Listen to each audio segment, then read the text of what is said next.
E vamos praticar os conceitos sobre as operações com frações com essa questão simplesinha, totalmente fictícia. De acordo com o enunciado, 2/5 dos clientes do Dr. House têm menos do que 20 anos. Aqui já apareceram dois valores, um referente à faixa etária e outro referente à quantidade destes clientes, mais precisamente a fração que corresponde a esses clientes. Então a gente já tem de início uma fração. Vamos continuar. 1/3 dos clientes tem mais do que 60 anos. Então já apareceu aqui outra informação que diz respeito a uma segunda faixa etária. E a pergunta é, observando de maneira geral, qual a fração que representa essas duas faixas etárias? Bom, então a gente vai ter que pensar numa soma de frações. A gente vai somar as duas frações que representam as duas faixas etárias. Nós calcularemos 2/5 mais 1/3. E qual é o resultado disso?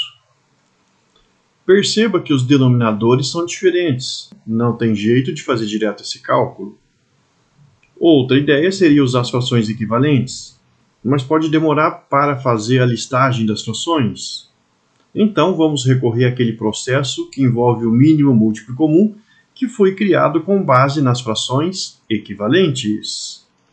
E como é que a gente calcula o mínimo múltiplo comum, que vai ser o denominador das duas frações aqui na soma?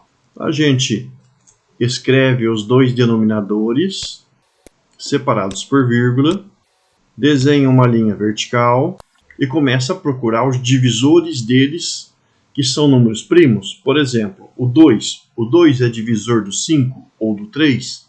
Isso quer dizer, o 5, se eu dividir por 2, vai resultar numa operação exata? Não, não vai. Nem o 3. Então o 2 está fora. E o 3? Sim, o 3 é divisível por 3. Então a gente vai escrever aqui esse cara que é divisor de 3. Mas só que quando eu divido 5 por 3, a divisão não é exata.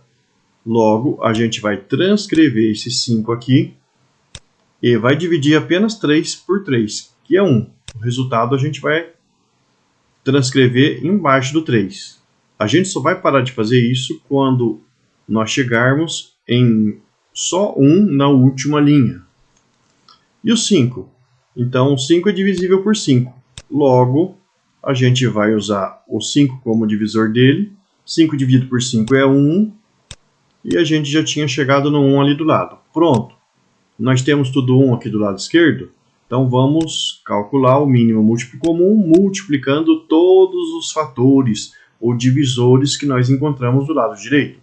3 vezes 5, que é 15. Então o novo denominador das frações que vão substituir 2/5 e 1/3 é 15. E a gente já pensa em como ajustar os numeradores. Bom, a gente primeiro vai dividir o 15 pelo antigo denominador da primeira fração, ou seja, 15 dividido por 5, que é 3. E nós vamos multiplicar pelo numerador. 3 vezes 2, 6. Então essa fração aqui, 6/15, é uma fração equivalente ao 2/5. Só que a gente não ficou listando as frações equivalentes a 2/5 para determiná-la. Nós usamos esse processo aqui, que ele é mais rápido ou prático, em muitos casos. Vamos fazer a mesma coisa para a segunda fração. Vamos dividir o 15 pelo antigo denominador, que é 3. 15 dividido por 3 dá 5. E aí nós vamos multiplicar o numerador antigo da fração por 5. 5 vezes 1, 5. E aí está a segunda fração, que é uma fração equivalente a 1/3, só que ela tem o mesmo denominador que a outra aqui. Nosso objetivo era justamente fazer isso, porque quando os denominadores são iguais, então basta somar os numeradores.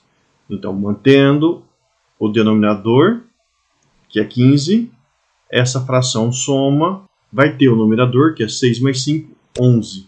11 15avos. Isso quer dizer que 11 15avos dos clientes do Dr. House ou tem menos do que 20 anos ou tem mais do que 60 anos. Então, essa daqui é a fração.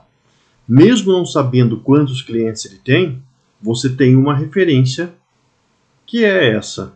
Se você dividir a quantidade lá de clientes dele por 15 e considerar 11 partes, então essa quantidade vai corresponder ao pessoal que está nessas duas faixas etárias.